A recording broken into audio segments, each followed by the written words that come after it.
नमस्कार अनि हार्दिक स्वागत छ यहाँलाई हेर्दै हुनुहुन्छ कार्यक्रम doctor Kantipur live on Kantipur television HD र म दिपाञ्जली। वेल कार्यक्रम डाक्टर कान्तिपुर आउने गर्दछ every Saturday from 12:30 to 1:30 live, जसमा हामी विभिन्न हेल्थ रिलेटेड कुराकानीहरू गर्ने गर्छौं। र आज पनि हाम्रो अतिथि आइसक्नु भएको छ हाम्रो स्टुडियोमा र दक्ष अनुभवी चिकित्सकहरूलाई हामी बोलाएर उहाँसँग एक्सपर्ट ओपिनियनहरू हाम्रो हेल्थसँग रिलेटेड लिने गर्छौं। सो आजको हाम्रो टपिक रहेको छ पेडियाट्रिक सर्जरी को बारेमा। So we have a pediatric surgeon on our show today. So उहाँ हुनुहुन्छ बाल शल्य चिकित्सक र उहाँको अनुभव, उहाँको एक्सपिरियन्स, त्यसैगरी उहाँले हामीलाई सजेस्ट गर्नुहुने धेरै कुराहरू आज हामी तपाईसँग शेयर गर्छौं।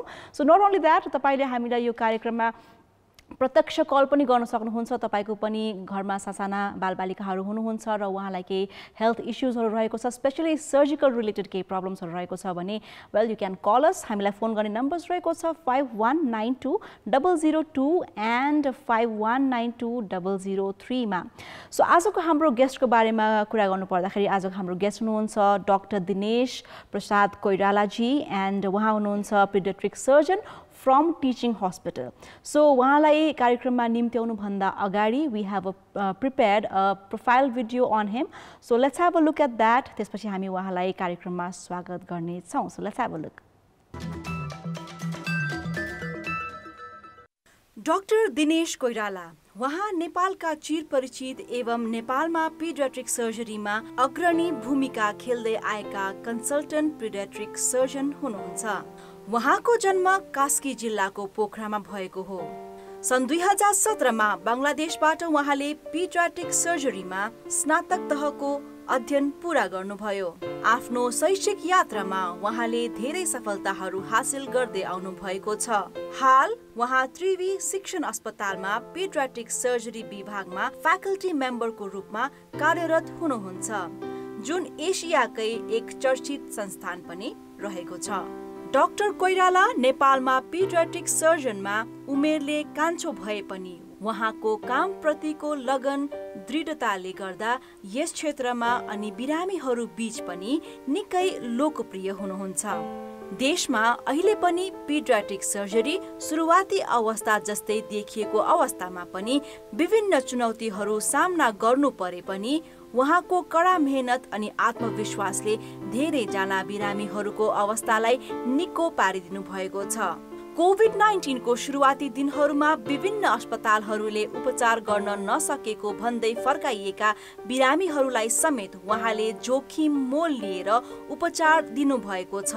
खासमा नेपाल जस्तो विकासोन्मुख राष्ट्रमा यस्तो महामारीको बेला स्वास्थ्य उपचार गरिदिन एक चिकित्सकलाई धेरै चुनौती हुने गर्दछ। PPE को काम परीक्षण गर्ने किटहरूको अभावमा पनि अस्पतालमा उपलब्ध स्रोत साधनले नै निडर भएर डाक्टर कोइरालाले आफ्नो कार्यलाई निरन्तरता दिँदै आउनु भएको थियो।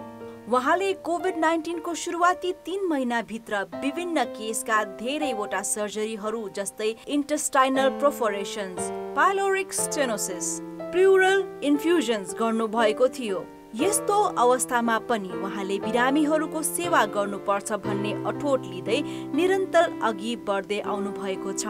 विशेष गरी उहाँले दुर्गम ठाउँका आर्थिक रूपले विपन्न बिरामीलाई सफा मनले सेवा दिँदै आउनु भएको छ।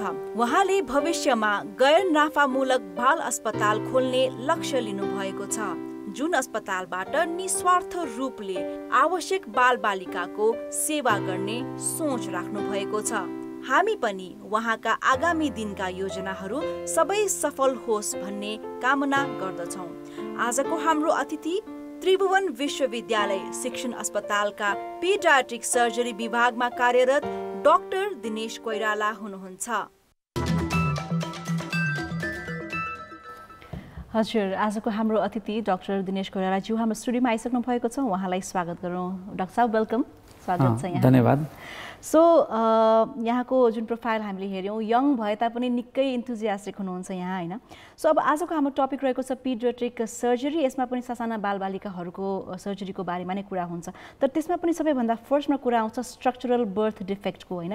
र स्ट्रक्चरल बर्थ डिफेक्ट भइसकेपछि नै त्यो प्रोसेस सर्जरीसम्म पुग्ने हो, यहाँसम्म केस आउने हो, यहाँले सर्जरी गर्ने होइन। तर यो स्ट्रक्चरल बर्थ डिफेक्ट भनेको चाहिँ के हो र कुन अवस्थामा चाहिँ यसको शल्यक्रिया गर्न आवश्यक पर्दछ, यसको बारेमा भनिदिनुहोस् न।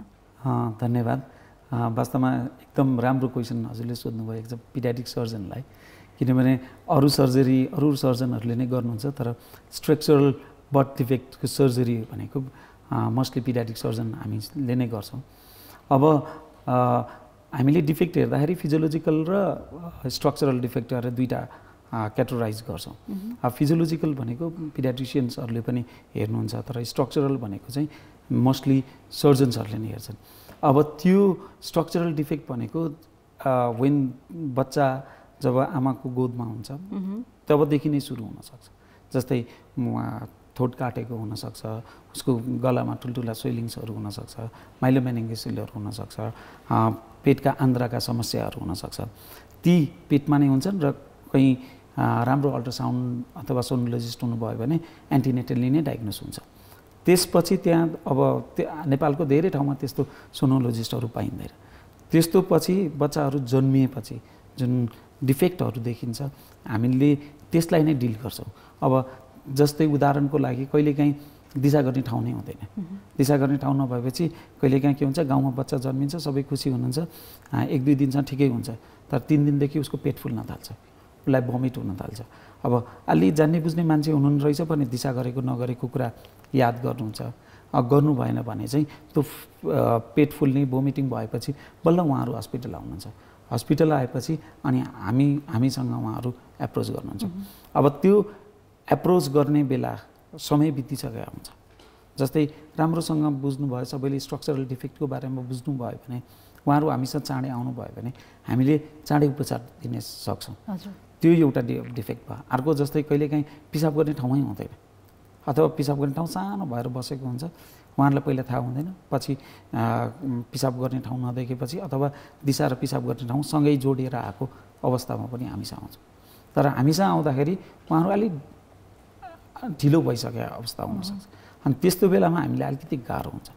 अब बर्थ डिफेक्टहरूको कुरा गर्दाखेरि अरू जस्तै एब्डोमिनल वालको डिफेक्टहरू हुन्छ, जस्तै हामीले भन्दाखेरि ग्यास्ट्रोकाइसिस, अम्फाइलोसिसहरू भन्छौँ, जुन चाहिँ पेट बन्ने अगाडिको त्यो खुल्ला हुन्छ, आन्द्राहरू बाहिर निक्लेका हुन्छन् अथवा आन्द्रा लिभर बाहिर सबै निक्लेको हुन्छ। त्यस्तोलाई एकदम मान्छेहरू डराउनुहुन्छ। त्यसपछि त्यसलाई के गरेर हामी टिम पठाउने भन्ने पनि त्यो आइडिया छैन। नेपालमा स्ट्रक्चरल बर्थ डिफेक्टको इन्सिडेन्ट्सहरू चाहिँ हाई नै छ। त्यही हिसाबले हामीले त्यो डिफेक्टहरूलाई चाहिँ डिल गर्दैछौँ। ओके, सो जस्तै अब रिस्क फ्याक्टर्सको पनि कुरा आउँछ, बिकज त्यो भनेको एउटा सानो भर्खर जन्मेको 5-6 दिनको 3-4 दिनको बच्चाको अपरेसन गरेर चाहिँ अब आन्द्राहरू निक्लिया छ भने भित्र हाल्न पर्यो होइन। So risk factors and challenges त धेरै नै छ डाक्टर साहब। सो यसको साइन्स एन्ड सिम्टम्सहरू यहाँले अघि भन्नुभयो जस्तै पेट फुल्ने हुनसक्छ, 3-4 दिन दिशा नगर्ला होइन, भमिटिङहरू हुनसक्ला भन्ने। तर यो रिस्क फ्याक्टर्स र सर्भाइभल चान्सेस चाहिँ कति रहेको हुन्छ बच्चाहरूको? अब हेर्दाखेरि रिस्क फ्याक्टर्स त अब धेरै हुन्छ।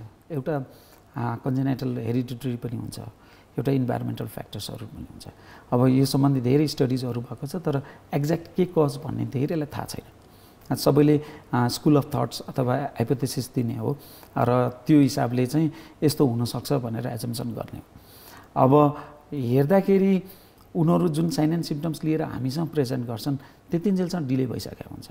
जस्तै अब एब्डोमिनल वालको डिफेक्टको कुराहरू गऱ्यौँ, त्यो बच्चा जन्मिने बित्तिकै पिडियाट्रिक सर्जनको हातमा भयो भने त्यो बच्चा सर्भाइभल हुने चान्सेस हाई हुन्छ।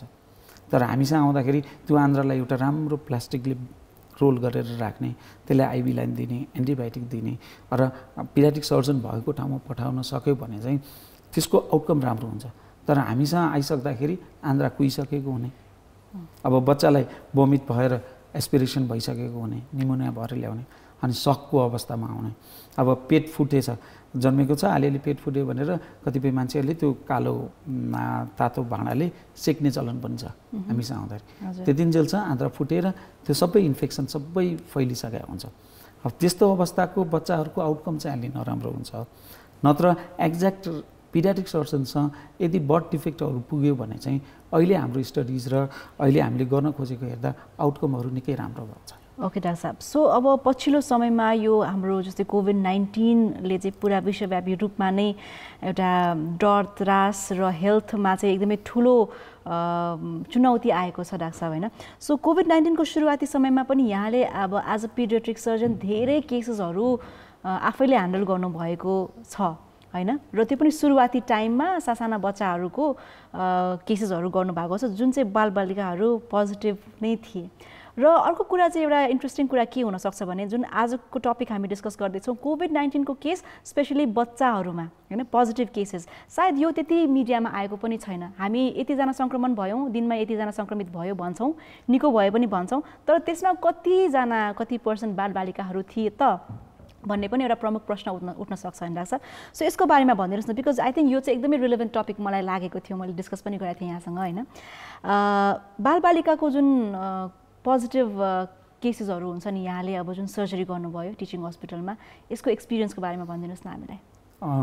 हजुरले यो जब महामारी भनौँ न पेन्डेमिक सुरु भयो सबैले जेनरली एडल्टलाई मात्रै फोकस गर्यो। हजुर, मोस्टली फोकस चाहिँ एडल्टलाई मात्रै भयो, तर बच्चा बच्ची सम्बन्धी अलिकति मान्छेले त्यति ध्यान दिएन है। अब हेर्दाखेरि हामी देशमा धेरै पिडियाट्रिक सर्जन्सहरू छैनौँ, जति छौँ मोस्टली फोकस काठमाडौँमै छौँ, काठमाडौँको सरकारी प्राइभेट सबै गरेर। अब देशको कुना काप्चामा कोभिडको महामारी फैलिएको बेलामा बच्चाको सर्जरी गर्ने खोज्दै हिँड्दाखेरि धेरै मान्छेहरू चाहिँ काठमाडौँ आउनुहुन्छ, यसै पनि धेरै काठमाडौँ आउनुहुन्छ। हामी जति पनि छौँ काम गर्नेहरू काठमाडौँमै धेरै भएको हिसाबले पनि बाहिर पेरिफेरीमा नभएको हुनाले आउनुभयो। र म टिचिङ हस्पिटलमा काम गर्ने हिसाबले अब देशको सबभन्दा ठुलो रिफरल सेन्टर भएको हुनाले सबैभन्दा धेरै बच्चाहरू हामीले पायौँ। हुन कान्ति पनि छ, कान्तिले पनि गर्नुभयो, तर त्यो माहौलमा धेरै सर्जरी गर्ने मौका चाहिँ मैले पाएँ। किनभने अब एक त होला केही गर्नु छ, बच्चीलाई गर्नु छ र मैले गरेन भने कसैले नै गर्दैन भन्ने हेतुले नै त्यहाँ आएको बच्चाहरू रिफरल भएन। अब उदाहरणको लागि मैले पहिलो बच्चा जुन फोक्सोमा पानी जमेको बच्चा थियो, उहाँ काठमाडौँ निवासी नै हुनुहुन्थ्यो, उहाँहरू विदेशबाट आउनुभएको थियो, फ्रान्सबाट आउनुभएको थियो। अनि पहिला पिडियाट्रिसियनलाई देखाउनु भयो, पिडियाट्रिसियनलाई देखाएपछि निमोनिया होला भनेर एन्टिबायोटिक दिनुभयो, तर पछि हेर्दै जाँदाखेरि फोक्सोमा पानी जम्यो। त्यो बच्चा धेरै हस्पिटलमा गर्नुभयो, किनभने त्यतिखेर न हामीसँग पिपी थियो न कुनै टेस्ट थियो। अब त्यो बच्चाको फोक्सोमा पानी जमेर उसलाई भेन्टिलेटरमा हाल्नुपर्ने अवस्था भइसकेको थियो। तर अब भनौँ साहसले भनौँ केही गर्नु हेतुले मैले पहिलोचोटि त्यो बच्चालाई छातीमा पाइप हालेर बचाएँ। बच्चा पोजिटिभ? बच्चा पोजिटिभ। ओके। त्यसपछि लगातारै हामीसँग 3-4वटा एकदम ट्रमेटिक बच्चाहरू आए। एउटा बच्चाको त यहाँ घाँटीबाट यहाँ फोक्सोमा गएर यहाँ डायफ्राम छेडेर स्टोमकमा गएर इन्टेस्टाइनमा 4 ठाउँमा पर्फोरेसन भएको थियो। ओके। अब त्यो बच्चाको रड निकालेर हामी सिटिबिएससँग कन्सल्ट गरेर त्यो 4 घन्टा लाएर हामीले अपरेसन गऱ्यौँ। त्यो अपरेसन गर्ने बेलामा मलाई याद छ हामीसँग आरडिटी त्यतिखेर जुन अहिले चाहिँ हामीले युज गर्दैनौँ, आरडिटी पाउनु पनि गाह्रो थियो। कुनै आरडिटी लिनु पऱ्यो भने हामीले धेरै च्यानलबाट त्यो आरडिटी ल्याएर बल्ल टेस्ट गर्नुपर्छ। अब हामीलाई त्यो अवस्थामा बच्चालाई बचाउने कि आरडिटी खोज्न जाने अवस्थामा हामीले त्यो बच्चालाई अपरेसन गऱ्यौँ। त्यो बच्चालाई अपरेसन गर्दा त्यतिखेर हामीसँग त्यति धेरै पिपिभी पनि थिएन, इभन राम्रो मार्क्सहरू पनि थिएन।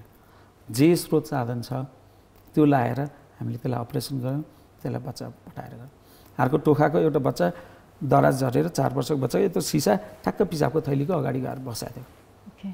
त्यो पनि 2-3 ठाउँमा जानु भयो। अब त्यतिखेर एकदम सान्दर्भिक हो, किनभने कोभिडको बेला छ, टेस्ट छैन, कसलाई पोजिटिभ छ कसलाई नेगेटिभ छ भन्ने थाहा छैन। अब त्यस्तो अवस्थामा पनि हामीले निकै ठुला अपरेसन्सहरू गऱ्यौँ।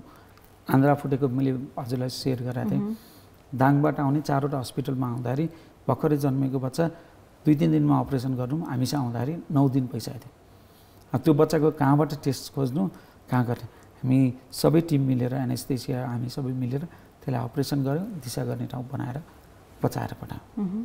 यस्ता जटिल अपरेसन्सहरू पहिलो 3 महिनामा हामीले धेरै नै गर्न सक्यौँ। अहिले अब हामीलाई अपरेसन गर्न सजिलो छ किनभने पिसिआर छ, हामीसँग पिपीहरू उपलब्ध छन्, टिचिङमा एउटा राम्रो सेटअप छ। तपाईँले कोभिड टेस्ट गर्नु के अरे अपरेसन गर्नु पऱ्यो भने एउटा च्यानल मिलाएर छुट्टै भवनमा हाम्रो अपरेसन गर्ने कोठा छ। तर त्यो पहिलो 3 महिनामा थिएन। जुनमा अरू रेगुलर इमर्जेन्सी अपरेसन्सहरू हुन्थे त्यही अपरेसन्सहरू नै भइराखेको थियो। त्यसमाझमा नै हामीले बच्चाको अपरेसन गर्नु भनेपछि को पोजिटिभ को नेगेटिभ थाहै छैन।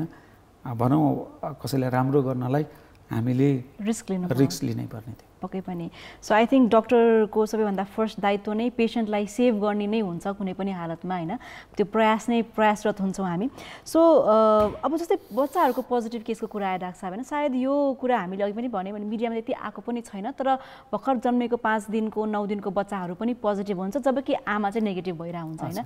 सो यो पोजिटिभ नेगेटिभको यो जुन सिनारियो छ त्यो पनि डिफ्रेन्ट छ, डिफ्रेन्ट सिचुएसनमा डिफ्रेन्ट हुन्छ। तर भर्खर जन्मेको बच्चाहरू पोजिटिभ भए भने होइन, जस्तै अब सबैभन्दा भनरेबल कन्डिसन भनेको नै साना बच्चाहरू र 60-70 प्लसका वृद्धहरूलाई चाहिँ अलिकति भनरेबल कन्डिसनमै मानिन्छ। WHO ले पनि त्यही भनेको छ। भनेपछि 9 डेज 10 डेजको बच्चाहरू कोभिड पोजिटिभ छन् भने कसरी उनीहरू निको हुन्छन् त, कसरी पत्ता लगाइन्छ? अब कोभिड टेस्ट त डेफिनेटली हुन्छ नै होइन, बट देन उनीहरूको इम्युनिटीले कसरी धान्छ, उनीहरूलाई भेन्टिलेटरकै आवश्यकता पर्छ पर्दैन, यसको बारेमा भनिदिनुहोस्। आई थिङ्क यो अलिकति इन्ट्रेस्टिङ लागिरहेछ मलाई पनि। होइन धन्यवाद। वास्तवमा यो इस्यु कहीँ त्यति चर्चा भए जस्तो चाहिँ लाग्दैन। हजुर, म हजुरलाई उदाहरण दिन्छु। 6 दिन अगाडि मात्रै मैले एउटा बच्चा दिन ग्यास्ट्रोकाइसिस भने, ग्यास्ट्रोकाइसिस 2 दिनकोमा आयो, आन्द्रा सबै बाहिर निक्लेको थियो। अनि बाहिर निक्लेपछि हामीले त्यसलाई अपरेसन गऱ्यौँ र हामीले जेनरली अब सबै हस्पिटलको आफ्नो आफ्नो प्रोटोकल छ। हामीले 5 दिनपछि मात्रै कोभिड टेस्ट पठाउने चलन छ। त्यो बच्चालाई 5 दिनमा गर्दा पोजिटिभ आयो। हामीले अब त्यो कोभिड बच्चालाई छ कि छैन भन्ने हेर्नुभन्दा पनि हामीले सर्जरी र बच्चालाई बचाउने हिसाबले गऱ्यौँ। त्यसपछि फेरि हाम्रो प्रोटोकल अनुसारले 2 दिनपछि हामीले टेस्ट गर्न पठाउँछौँ अनि नेगेटिभ आयो। यो एउटा उदाहरण भयो। अहिले जनमानसले के बुझ्नुपर्छ भने आमा र बच्चा दुइटैलाई केयर एकदम इम्पोर्टेन्ट छ। यदि आमालाई पोजिटिभ छ भने 4% बच्चालाई जाने चान्सेस छ। 4%ले हजुर 4%ले त्यो भर्टिकल ट्रान्समिसन। अहिले जस्तै कान्तिको हाम्रो डाक्टर साहबहरूसँग हामी सल्लाह गर्दा पाटनमा अरू प्राइभेटको टिचिङको सल्लाह गर्दाखेरि फाटाफुटो बच्चाहरू देखिरहेका छन्। जस्तै अहिले कुनै प्राइभेट हस्पिटलमा 3 जना बच्चा चाहिँ मदर पोजिटिभ बच्चा पनि पोजिटिभ छन्। कुनै हजुरले भने जस्तो अवस्था मदर पोजिटिभ बच्चा नेगेटिभ पनि आउन सक्छ। र यस्तो पनि कन्डिसनहरू आएको छ जहाँ बच्चा पोजिटिभ छ मदर चाहिँ नेगेटिभ छ। अब यो कन्डिसनलाई हामीले चाहिँ एकदम ट्याक्टफुल्ली ह्यान्डल गर्नुपर्छ। अब मेन इम्पोर्टेन्ट आमाले जन्म दिन्छ, बच्चालाई दुध चाहिन्छ, त्यो दुध खुवाउने कि नखुवाउने भनेर खासै जनमासमा यस्तो आएको छैन। अब यो मैले काठमाडौँको गरेँ, यो त डेलिभरी नेपालको जुन ठाउँमा पनि हुनसक्छ। त्यस्तोमा हामीले चाहिँ के कुरा बुझ्नुपर्छ भने यदि इभन आमा पोजिटिभ हुनुभएको छ भने पनि मास्क लगाएर बच्चालाई ब्रेस्ट फिडिङ हामीले गराउन सकिन्छ, त्यो गराउनुपर्छ। र बच्चा पोजिटिभ छ मदर नेगेटिभ छ भने पनि मदरले मास्क लगाएर ब्रेस्ट फिडिङ चाहिँ गराउनुपर्छ। यदि दुइटै पोजिटिभ आएको छ भने चाहिँ हामीले सँगै आमा र बच्चालाई राख्न सक्छौँ। त्यही भएर यो ट्रान्समिसनको कुरा चाहिँ बुझ्नुपर्छ। र हजुरले भनेको ठिक हो, भनरेबल छन्, तर बच्चाको एउटा राम्रो क्यापेसिटी इम्युनिटी पावर बढी पनि हुन्छ, फास्ट रेस्पोन्स गर्ने हुन्छ। त्यही भएर कम्पेरिजन हुन त डाटा नहोला, कम्पेरिजनमा बच्चाको मोर्टालिटी कम भन्छ। जस्तै हामीले यहाँ काठमाडौँको मैले साथीहरूसँग सल्लाह गर्दा प्रोग्राममा आउँदा कति मोर्टालिटी छ भन्दा 3-4 जना 4-5 जना कोभिडले मोर्टालिटी भइसक्नु भएको छ। अहिले कुनै एउटा हस्पिटलमा कोभिड पोजिटिभलाई भेन्टिलेटर मानिन्छ, सानो बच्चा हजुर 17-18 दिनको बच्चा। त्यही भएर बच्चाहरूमा पनि देखिन थालेको छ। तर हामीले धेरै जनमानसले हजुरले याद गर्नुभयो भने भेन्टिलेटर सबै बच्चाको लागि मात्र भेन्टिलेटर ल्याउने कुरा हुन्छ। कसैले कुनै हस्पिटलमा भेन्टिलेटर छैन कोभिडको पोजिटिभ छ भनेर भन्यो भने बच्चाको भेन्टिलेटरको कुरा आउँदैन। मदरको साइकोलोजिकल स्ट्रेस भनौँ न, एउटा पोजिटिभ लागेपछि एउटा जनमानसले एउटा मदरलाई हेर्ने तरिकाको त्यो स्ट्रेसलाई कसरी टेकफुट गर्ने कुरा खासै निक्लिया जस्तो लाग्दैन। त्यही भएर म बच्चा सम्बन्धी भनौँ न चाइल्ड स्पेसको हिसाबले हामीले यसमा पनि ध्यान दिनुपर्छ। र मैले तपाईँलाई धेरै धन्यवाद दिन्छु किनभने यो प्रोग्राम मार्फत कमसेकम हामीले केही इन्फर्मेसन त दिन सकिन्छ। हजुर, सो यहाँले भन्नुभयो नि जस्तै मदर र बच्चाको जुन एउटा ट्याक्टफुल्ली हामीले ह्यान्डल गर्नुपर्छ यो कोभिडको सिचुएसनमा। र कोभिडको सिचुएसनमा जनमानसमा एउटा हेर्ने नजरिया पनि फरक भइरहेको छ। कोभिड लाग्ने भनेपछि चाहिँ एटलिस्ट यु आर क्रिमिनल जस्तो किसिमको चाहिँ नि हेराइ बुझाइ रहन्छ समाजको, इभन फ्यामिली मेम्बर्सको नै रहन्छ, टाढा किन जाने होइन। सो यसमा चाहिँ अब तपाईँले धेरै केसेसहरू देख्नुभएको छ आफै पनि डक्टर एउटा सर्जनको रूपमा भनेपछि तपाईँले अघि मलाई सेयर गर्दै हुनुहुन्थ्यो आमालाई चाहिँ बेग्लै नजरले हेरियो होइन, बच्चाको चाहिँ सर्जरी गर्नुपर्ने अवस्था छ र त्यो बेलामा एउटा मानसिक तनाव कस्तो हुन्छ, त्यो कसरी डिल गर्ने भन्ने कुराहरू होइन। सो यो चाहिँ अब हामीले कसरी यसको लागि चाहिँ अवेरनेसको मतलब हामीले सुरु गर्न सक्छौँ या कुराकानी गर्न सक्छौँ डाक्टर साहब? एक्ज्याक्टली, मैले चाहिँ सबैलाई पहिला के भन्छु भने सबैले कोभिडको बारेमा धेरै कुरा गर्नुहुन्छ। सबैले एउटा कुरा चाहिँ के बुझ्यौँ भने कोभिड अभिशाप होइन। हामीले जसलाई कोभिड लाग्छ खुलेर कुरा गर्न सिकौँ। म हजुरलाई उदाहरण दिन्छु। यस हजुर। हामीले के कुरा गर्छौँ भने कुनै चाहिँ अलि हाई प्रोफाइलको मान्छेले मेरो बुहारी मेरो बच्चालाई कोभिड पोजिटिभ भयो भने डाक्टर साहब भनेर फोन चाहिँ गर्नुहुन्छ, निको भएपछि कहिले पनि फोन गर्नु डाक्टर साहब मेरो निको भयो, किनभने उहाँहरू एक्सपोज हुनै चाहनु। यो त्यही भएर मैले चाहिँ के भन्न चाहन्छु भने हामी सबैले मिलेर एकजुट भएर गऱ्यौँ भने लड्न सक्छौँ। त्यो मान्छेलाई हेर्ने तरिका चाहिँ डिफ्रेन्ट नगरौँ। स्पेसल्ली मैले मदर एन्ड चाइल्डको लागि मैले भने नि एउटा सिजेरियन सेक्सनको त्यो स्ट्रेसमा भएको मदरलाई उसलाई कोभिड भएछ भनेर हामी सबैले हेर्ने नजरिया एकदम डिफ्रेन्ट छ, त्यसलाई चाहिँ चेन्ज हुनु पऱ्यो। हामी सबैले मिलेर त्यो मदरलाई भर्खरै डेलिभरी गरेको छ उसको बच्चालाई त केही थाहा पनि छैन, त्यो बच्चालाई र त्यो मदरलाई हेर्ने नजरिया हामीले डिफ्रेन्ट तरिकाले हेर्ने भने त्यो मदरलाई कस्तो साइकोलोजिकल स्ट्रेस पर्ला, त्यो कुरा चाहिँ हामी सबैले जनमानसमा चाहिँ फैलाउनुपर्छ कि इट्स भेरी नर्मल। जसरी पहिला थियो कोभिड आएछ, कोभिड नर्मली लिउँ पक्कै पनि डाक्टर साहब। Thank you very much. So अहिलेको लागि हामी लाग्छौँ एउटा छोटो व्यापारिक विश्रामतर्फ र तपाईँको पनि घरमा सासाना बालबालिकाहरू हुनुहुन्छ र सर्जरीको बारेमा अथवा भनौँ चाइल्ड हेल्थको इस्युको बारेमा चाहिँ केही पनि जानकारी लिन चाहनुहुन्छ भने हामीलाई कल गर्न सक्नुहुन्छ। तपाईँले प्रत्यक्ष डाक्टर दिनेश कोइरालासँग कुराकानी पनि गर्न सक्नुहुन्छ, उहाँसँग आफ्नो प्रब्लम सेयर गर्न सक्नुहुन्छ। 51920002 र 51920003 हाम्रो फोन नम्बर रहेको छ, हामीलाई कल गर्दै गर्नुहोला। अहिलेको लागि छोटो व्यापारिक विश्राम।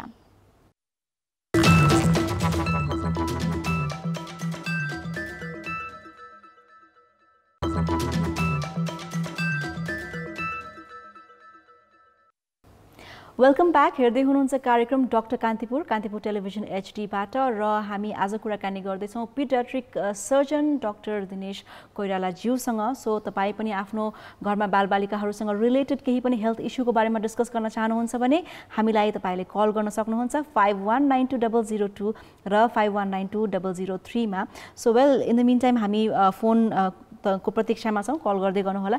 सो डाक्टर साहबलाई अलिकति कुराकानीहरू सोधिहालौँ। जस्तै हामीले अघि चिल्ड्रनमा हुने कोभिड केसेसहरू नेपालमा अनि त्यसमाथि बच्चाहरूको कुराकानी गऱ्यौँ होइन। त्यसमा चाहिँ मलाई एड गर्न मन लागेको जस्तै बच्चाहरूको इम्युनिटीको कुरा गर्दै हुनुहुन्थ्यो नि यहाँले होइन। सो मोर्टालिटी रेट कम छ, एकदमै कमै छ भनौँ नेपालमा, तर एट द सेम टाइम अब कोभिड पोजिटिभ भनिसकेपछि त्यसले चाहिँ बच्चाहरूलाई उनीहरूको ओभरअल ग्रोथमा या लङ टर्ममा या फ्युचरमा कुनै हेल्थ इस्युजहरू हुन सक्ने प्रोबेबिलिटिजहरू कति छ डाक्टर साहब? हजुरले एकदम राम्रो क्वेसन उठाउनु भयो।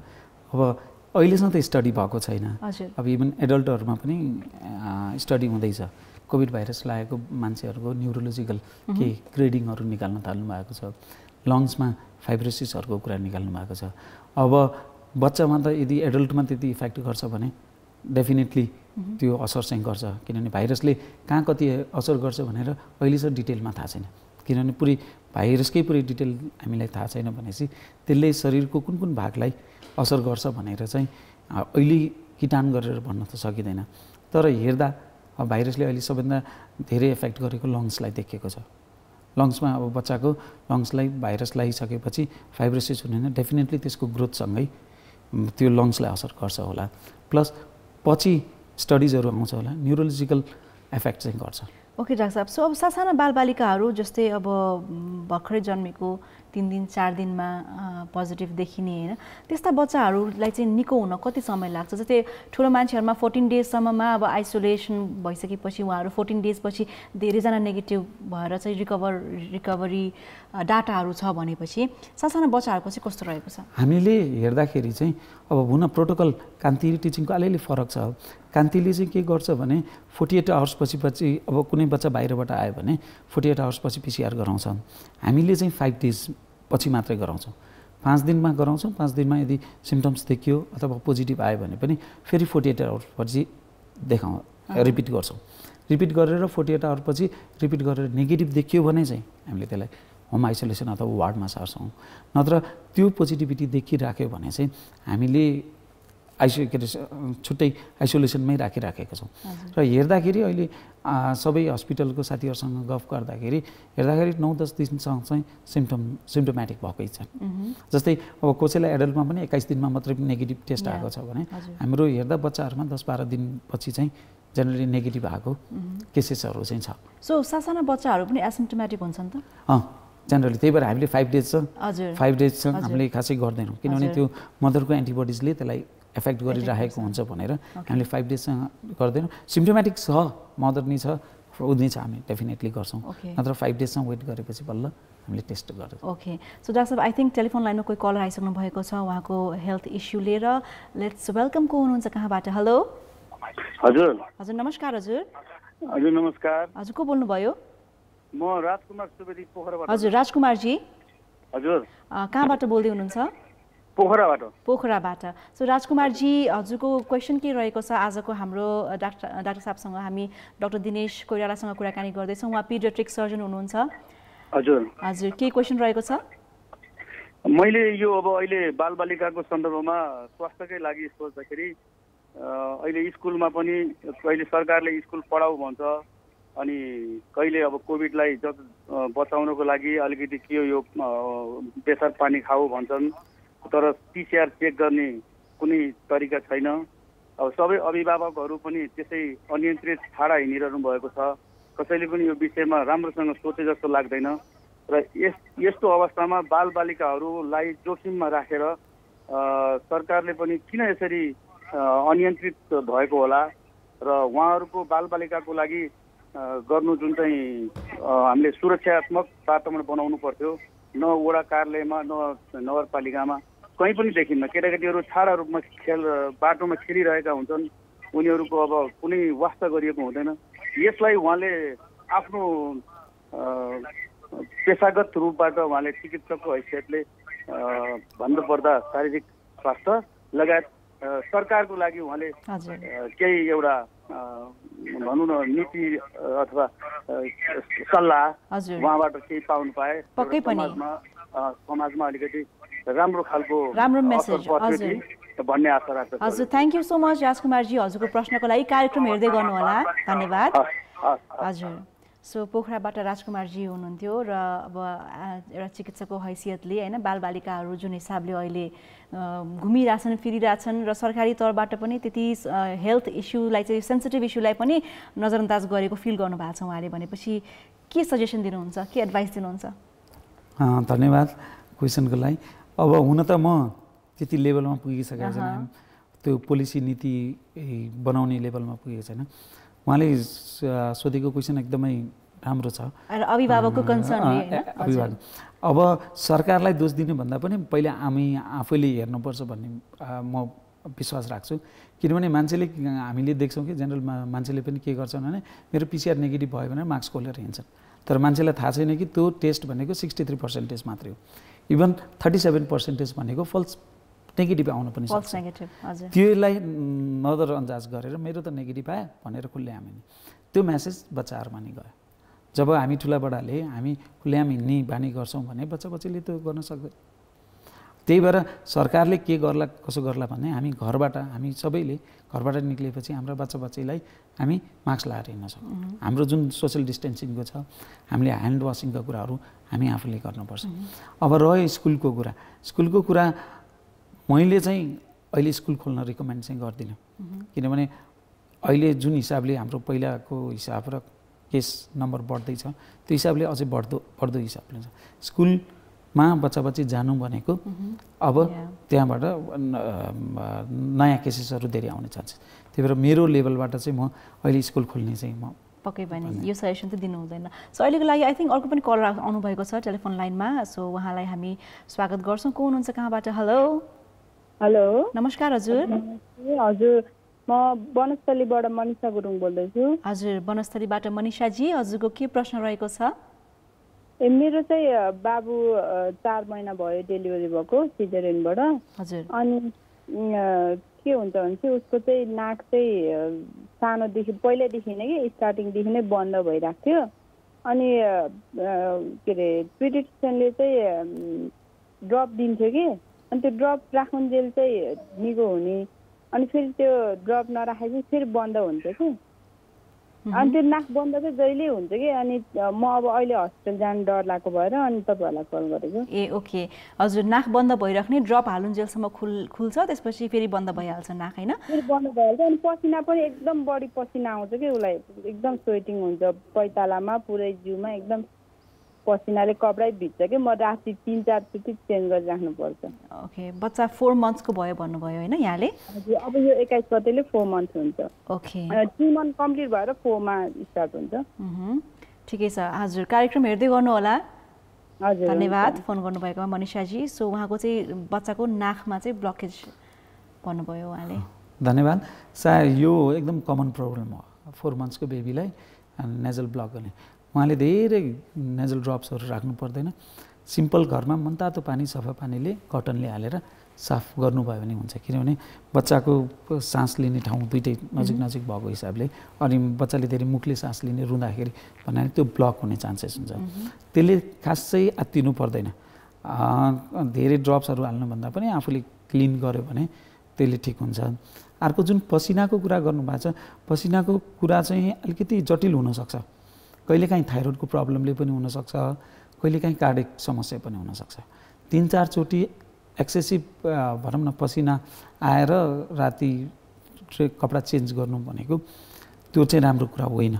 एक त अब कि धेरै सिरकहरू गुम्साउनु भएको छ भने अलग्गै कुरा, मौसम अलि जाडो आएकोले होइन, ठिकै नर्मल अरू टाइमको बेलामा भन्दा पसिना धेरै आउँछ भने उहाँले एकचोटि हस्पिटल चाहिँ जानै पर्ने हुन्छ। हजुर गएर चाहिँ एकपल्ट ओभरअल आफ्नो बच्चाको चेकअप गर्नै पर्यो होइन? सो मनिषाजी a piece of advice for you from our doctor. तपाईँले चाहिँ एकपल्ट मिल्छ भने होइन, तपाईँले चाहिँ सकेसम्म लाउनुहोस् होइन, जानु नै पर्ने हुन्छ। सो जस्ट गो अनि गएर चाहिँ तपाईँले आफ्नो बच्चाको चाहिँ ओभरअल चेकअप गर्नुभयो भने एउटा ढुक्क त भइन्छ कमसेकम होइन?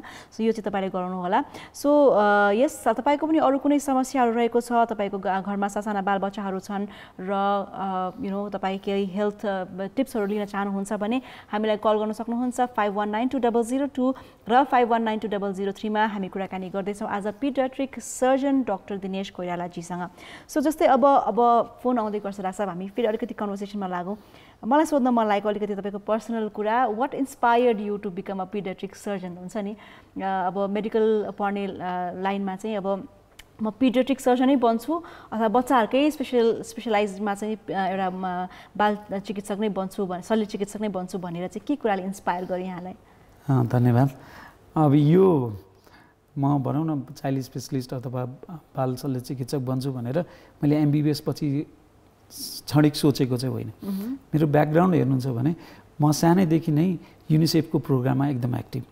म चाइल्ड राइट्स र चाइल्ड एजुकेसनको लागि म धेरै कार्यक्रममा जाने। म TOT भन्छ, ट्रेनर अफ ट्रेनिङ। म चाइल्ड राइट्सको लागि लड्थेँ। म त्यो विषयमा सङ्घसभा नेपालको एकदम दुर्गम ठाउँहरूमा गएको थिएँ। त्यसपछि त्यो चाइल्ड एक्टिभिटिजको पछि मलाई के लाग्यो भने हेल्थमा अलिकति चाइल्डलाई केही गर्नुपर्छ हिसाबले मैले MBBS पढेँ। MBBS पढेपछि के कुरा बुझेँ भने बच्चाको केयर एउटा होलिस्टिक केयर हुन्छ। होलिस्टिक केयरमा चाहिँ दुईवटा हुन्छ, एउटा प्रिभेन्टिभ एउटा क्युरेटिभ। अनि MBBS पढेपछि मैले बुझेँ कि यो प्रिभेन्टिभ र क्युरेटिभ। प्रिभेन्टिभ गर्नलाई मैले उजेली केयर फाउन्डेसन खोलेँ। त्यसमा चाहिँ प्रत्येक वर्ष 6 महिनामा चाहिँ बच्चाहरूलाई जाने बेसिक कुराहरू सिकाउने। ह्यान्ड वासिङ अहिले हामीले कुरा गर्छौँ, म पोखराको 12वटा गभर्मेन्ट स्कुलमा गएर ह्यान्ड वासिङ सिकाइसकेको छु।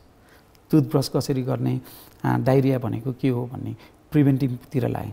त्यही उद्देश्यले नै मैले मास्टर इन पब्लिक हेल्थ पनि गरेँ त्यो प्रिभेन्टिभतिर।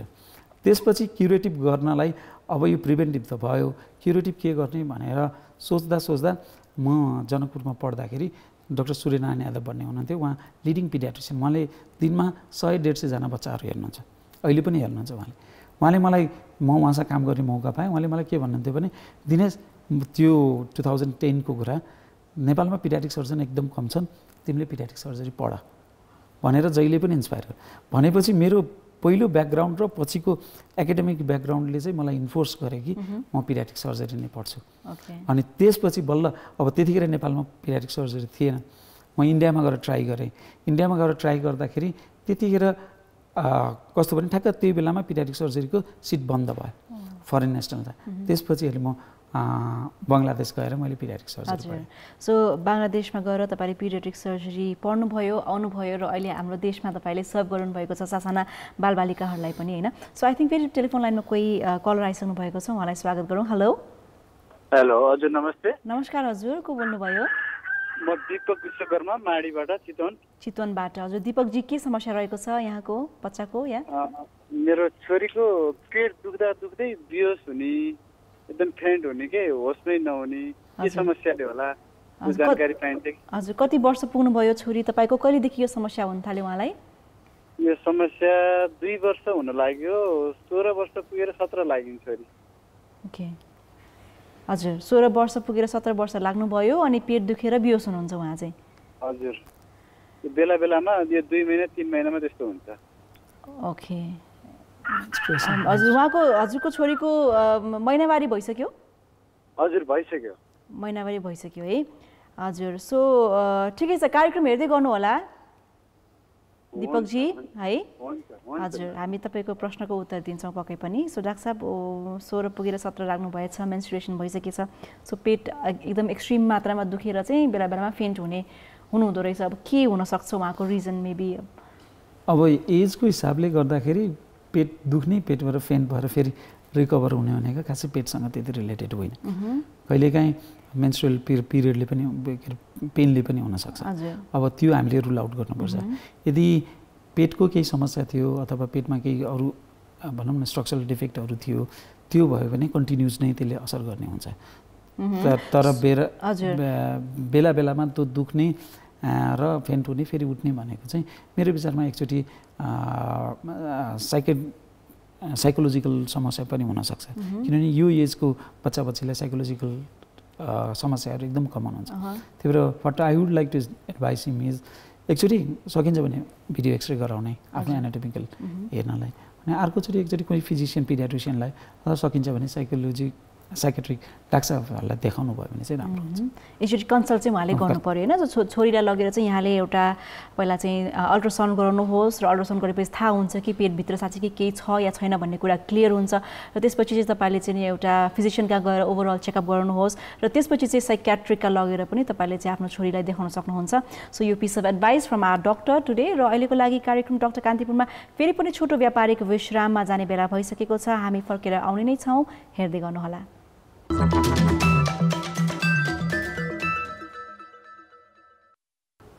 All right, welcome back. हेर्दै हुनुहुन्छ कार्यक्रम doctor Kantipur on Kantipur television HD र म दिपाञ्जली तपाईँको साथमा। आज हामी कुराकानी गर्दैछौँ pediatric surgeon doctor Dinesh Koirala ज्यूसँग। उहाँ हुनुहुन्छ from teaching hospital. So doctor साहब अब अलिकति कार्यक्रमको लास्ट सेकेन्ड हाफमा आइसकेका छौँ हामी होइन। सो अघि हामीले कुराकानी गरेका थियौँ बर्थ डिफेक्टको बारेमा, र बर्थ डिफेक्ट पनि धेरै जस्तो चाहिँ आमाको गर्भभित्र नै बच्चाको अब हामीले राम्रो सोनोग्राफी गऱ्यो भने चाहिँ थाहा हुन्छ भन्ने कुराहरू गर्नुभयो होइन। सो बर्थ डिफेक्ट रोक्नको लागि या कुनै बर्थ डिफेक्ट बच्चालाई चाहिँ नहोस् भन्नको लागि प्रेग्नेन्सी फेजमा आमाले के कस्तो कुरामा ध्यान दिन सक्छौँ सो द्याट त्यो बर्थ डिफेक्टको चान्सेस कम हुन्छ भनौँ न? हामीले चाहिँ अब बर्थ डिफेक्ट विभिन्न किसिमका हुन्छन्। अब मोस्टली मेन त मदरको न्युट्रिसन इम्पोर्टेन्ट हुन्छ, किन न्युट्रिसनले नै मदरले जे खानुभयो त्यही न्युट्रिसन बच्चालाई जाने हो। बच्चाको राम्रो वेट गेनहरू भयो भने चाहिँ धेरै कुराहरू चाहिँ राम्रो हुन्छन्। तर अरू स्पेसिफिक जस्तै क्लिप प्यालेट भनौँ, माइलोमेनिङ्जिलहरू जुन हामी स्पाइनल बाइफिडाहरू भन्छौँ, तिनीहरूको लागि चाहिँ जुन हाम्रो नियमित रूपमा गाइनोकोलोजिस्टलाई अथवा PHCमा गएर हस्पिटलमा गएर आइरन ट्याब्लेटहरू, फोलिक एसिडहरू खाने छ, त्यो चाहिँ नियमित रूपमा खानुपर्छ र त्यो नियमित रूपमा जुन WHO ले जुन प्रोटोकल बनाएको छ हामी डक्टरलाई गएर देखाउने कहिले कहिले भिडियो एक्सरे गराउने भन्ने त्यो राम्रोसँग फलो गर्नुभयो भने चाहिँ हामीले धेरै कुरालाई निर्मूल गर्न सकिन्छ।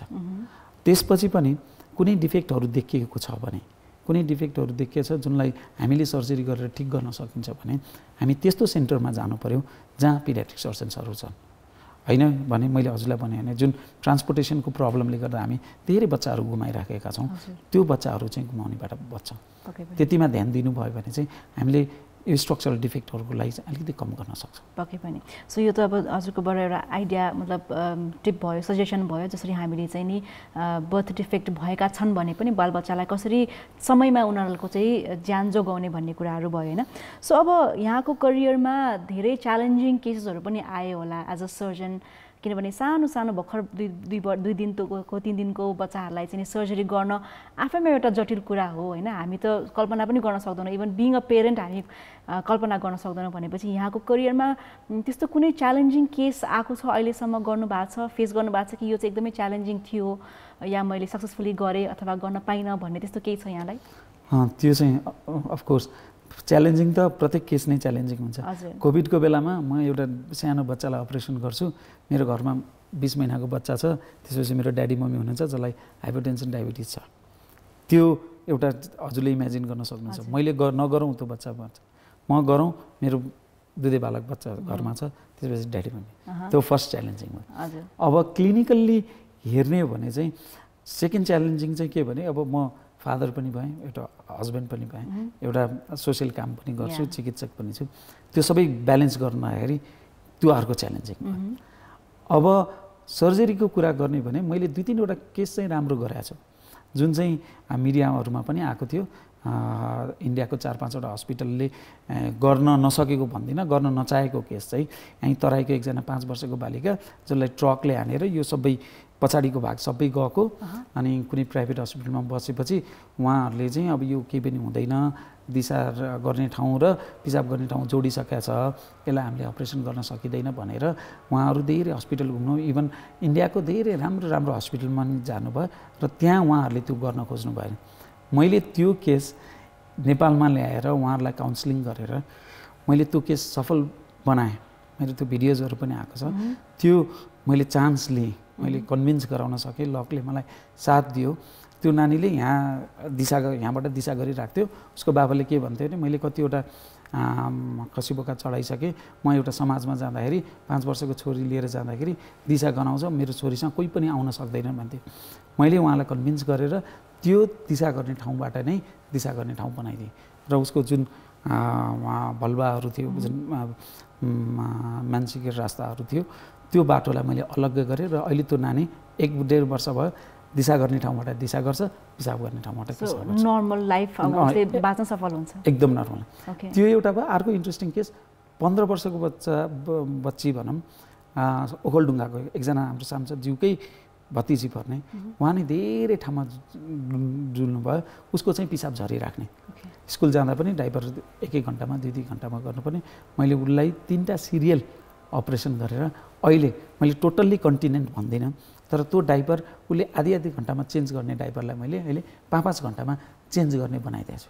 भनेपछि उसको बाबाले मलाई फोन गर्नुहुन्छ कि अब मैले मेरो छोरी बिहा गर्न दिन मिल्छ कि मतलब। यी यस्ता किसिमका सर्जरी चाहिँ मैले नेपालमा जुन पहिला इन्डिया जाने चलन थियो अथवा बाहिर अरू देशमा जान्थे, त्यस्ता हामी देशमा नै गरेका छौँ। पक्कै पनि त्यो च्यालेन्ज उठाउनु भएको छ, त्यो रिस्क उठाउनु भएको छ र सफलता पनि यहाँले प्राप्त गर्नुभएको छैन। सो अब at last but not the least भनिन्छ, लास्ट क्वेसन सोध्न मन लागेको जस्तै यहाँ जस्तै यङ एनर्जेटिक इन्थुजियास्ट मेडिकल स्टुडेन्ट्सहरू जो हुनुहुन्छ होला, सायद अहिले टिभी हेर्दै हुनुहुन्छ होला, सर्जन बन्ने अथवा भनौँ पिडियाट्रिक सर्जन बन्नलाई पनि इन्सपायर हुनुभयो होला यहाँबाट होइन। भनेपछि नेपालमा चाहिँ पिडियाट्रिक सर्जरीको एजुकेसन प्राप्त गर्नको लागि अहिले अवस्था कस्तो छ? पोसिबल छ छैन नेपालमा पढ्नलाई? बिकज तपाईँले त बङ्गलादेश गएर पढ्नुभयो। सो अब आउने अपकमिङ सर्जन्सहरूको लागि चाहिँ त्यो अपर्च्युनिटी छ या छैन भने कसरी क्रिएट गर्ने माहौल छ त? त्यो छैन। अहिले हामी देशमा 25-26 जना छौँ। मलाई लाग्छ हामी सबै विदेशबाट पढेर आएका हौँ। नेपालमा कोही चाहिँ कोही पनि छैन। बङ्गलादेशबाट, पाकिस्तान, इन्डिया, जापान, चाइनाहरूबाट पढेर आउनुभएको। अहिले हामीले चाहिँ त्रिभुवन युनिभर्सिटीले चाहिँ अब देशलाई पिडियाट्रिक सर्जन चाहिन्छ भन्ने सोचेर पिडियाट्रिक सर्जन देशमा नै निकाल्ने कोसिस गरेका छौँ। त्यसमा हामीलाई सरकारले पनि सहयोग गरेको छ। हामीले एउटा फ्लोर बनाइसकेका छौँ एउटा डिपार्टमेन्ट बनाउनलाई। त्यसपछि हाम्रो करिकुलम पनि त्रिभुवन युनिभर्सिटीबाट पास भयो। त्यो 5 जना करिकुलम बनाउने मध्ये म पनि एक हुँ। त्यो भाग्यले साथ दियो। त्यो करिकुलम हामीले पास गरेका छौँ। हामी कोसिस गर्दैछौँ हामी त्रिभुवन युनिभर्सिटीबाट अब 1-2 वर्षमा सबैतिरबाट जुट भयो भने चाहिँ अब आउने यङ सर्जन्सहरूलाई चाहिँ हामी पिडियाट्रिक सर्जन 3 इयर्सको ट्रेनिङ दिएर पिडियाट्रिक सर्जन बनाउन चाहिँ हामीले कोसिस नेपालमा नै दक्ष अनुभवी अनि स्किल्ड पिडियाट्रिक सर्जनहरू चाहिँ उत्पादन हुन्छ भन्ने कुरामा चाहिँ अब हामी अस्योर हुनु पर्यो होइन त 2 वर्षसम्ममा।